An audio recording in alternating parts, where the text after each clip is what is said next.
Hey, you did your homework for Hardy? Girl, no, I ain't do that stuff. Oh my God. Bro, I'm so sick of these. I mean, I've been wrecking my brain all morning trying to figure out this stupid history of theater. Like, why do I even care about the history of theater? It ain't like it's gonna be beneficial to me. Girl, this is some bull. Oh my God, I'm so sick of it. Girl, that is not funny. Girl, you was That is not funny. I mean, God, teachers are so irritating, bro. I mean, I swear to God, stuff like this make me just want to drop out. Girl, I hear you talking. But I really don't care what you or nobody else got to say. It's not going to make me change my mind. Like, I just don't want to do this no more. Like, for real. Shut it. Open up this door. Oh, my God. How come? Oh. Girl, what is you doing all this hollering and carrying on for? And what's this I hear about you dropping out?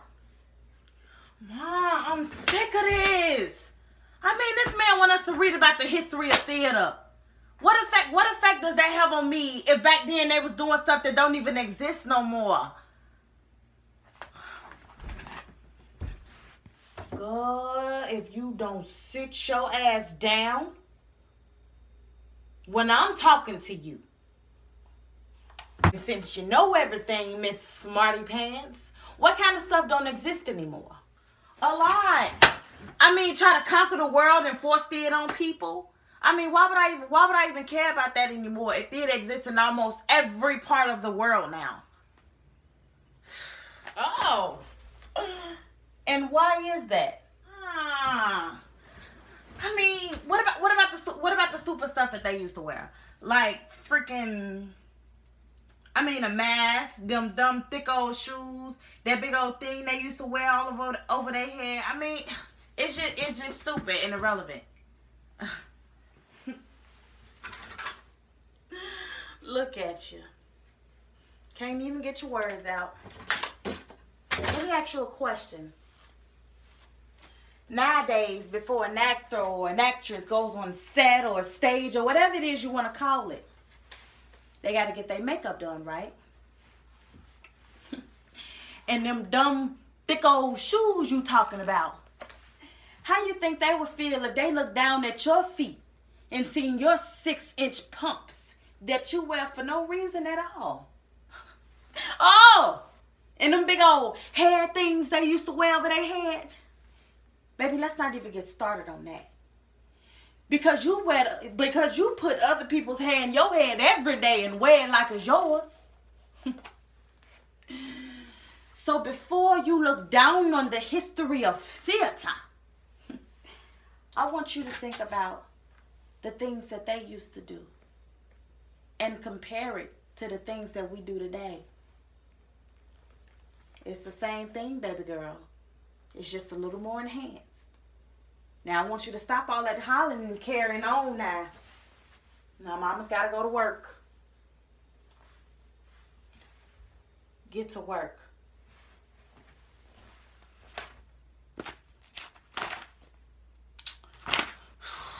I bet you daddy wouldn't make me read this stupid stuff.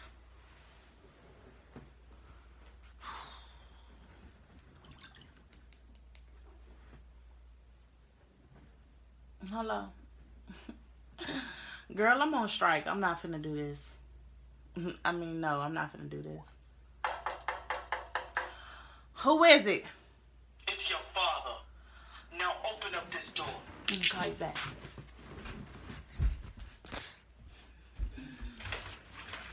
Hey, Daddy. Don't hey, Daddy, me. What's this I hear about you dropping out over some history? Pick up that book right now.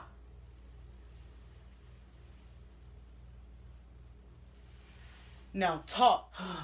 I mean, Daddy, this is so unfair. I can't find anything that sparks my interest. I know you like the back of my hand, baby girl. So don't toy with me, because I'm not about to play no games with you. Now your mother and I get up every morning, bust our asses, go to work just to put you through school.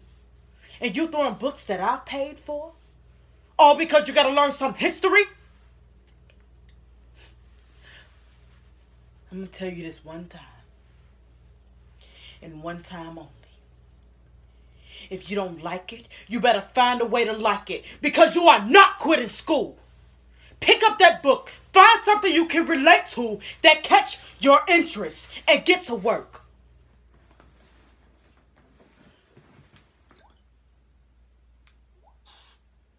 Hello? Girl, why my daddy just come in here trying to put the pause on me, girl? Girl, stop lying. Girl, I am so serious. He came here on business. Oh, I pay for tuition. I do this and do that. You better learn how to do this, or I'm going to take away this and that, girl. I'm not going for that. So guess what I'm doing? I'm reading. But since I've been reading, girl, my mama had came here early. She had talked to me earlier or whatever. And she was just telling me how, you know, that I should compare some of the things that they did back then to some of the things we did today. And girl, I was reading this stuff, and it had so much stuff about religion. And I never knew religion had so much to do with theater. Girl, I'm reading about, it's this thing called the Feast of Fools. It said, although most of the performances in the church were serious and devotional, the element of buffoonery crept into some plays also associated with Christmas. So it had something to do with Christmas. And then I'm like, dang, like, okay, what is the Feast of Fools? So it said the Feast of Fools was important in the development of comedy. And then it went on to talk about how the Feast of Fools influenced the development of comedy both in religious and secular plays. And I'm just like, oh wow, like I never knew it was stuff like this. And it wasn't until the Middle Ages when performances of religious plays commonly were given outside of the churches. So around 1300 to 1500, they started doing stuff outside of the church. And then basically when they began doing that stuff outside of the church, many of them plays came to be staged outdoors. And primarily during the spring or the summer months. You know, like, girl, think about it. Who want to be, you know, outside acting in this cold old weather? Girl, it's so much. It's so much, girl. It was this guy. It was this feast named Corpus Christi. And it was motivated and part of the desire to make the church more relevant to the ordinary people in their lives. So basically, they was using... Don't you know how basically you try to tie something in? Like if you want somebody to like something, then you build something. You get what I'm saying? Like you build something that basically everybody can relate to try to just bring everybody in. You know, so basically that's what they did, and that's how they got the church and the religion involved and stuff like that. And basically it was saying how the religious drama combined with the stylization, girl, you know I'm crazy, with realism. And I'm like, it's crazy how all these things work hand in hand. Girl, bad. There's so much stuff up in here. Like, I'm definitely finna get to work. They talked about the scenery. They talked about the production of plays. And how, what did they say about the production of plays? It say, though in most places in the church gave up its direct participation, it kept an eye on the contents of the plays and their presentation. So basically, there were a lot of kinds of like producing organizations and stuff in the Middle Ages. Girl, they talk about the audience and the auditoriums. This stuff it's crazy. And the craziest thing about this is I never thought the history of theater was relevant until right now. Because it just shows how everything just came together. And now we got this whole big old thing. You get what I'm saying? Like now theater is literally everywhere because of this. Because of what started it. You know, like it's the little things that just built it up. And who would have known that thousands and thousands of years later that this stuff would even still exist. And people would be majoring in theater. You know? So, girl, it's really important. Let me see who texted my phone, girl. It was so important. For real. Like, Dang, girl.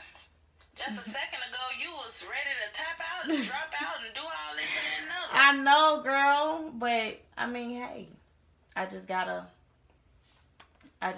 basically find a way to connect myself to it. So I mean, I learned a lot. Girl, don't be hating. Shoot. Girl. Girl, I'm hating though. Like, for real. I'm so glad that your daddy came and talked some sense into you. Girl. Because if he wouldn't have talked sense into you, you wouldn't have talked sense into me. I know, right? So I'm finna go do my work just like you is, and we'll talk later. All right, love you. I love you too. All right, bye. Bye. Whew. I had a long, stressful day at work. I'm just coming in to say goodnight. Did your daddy talk some sense into you? Yes, ma'am. I love you, baby girl. I'm proud of you. Now, good night. I don't want to hear about this stuff no more.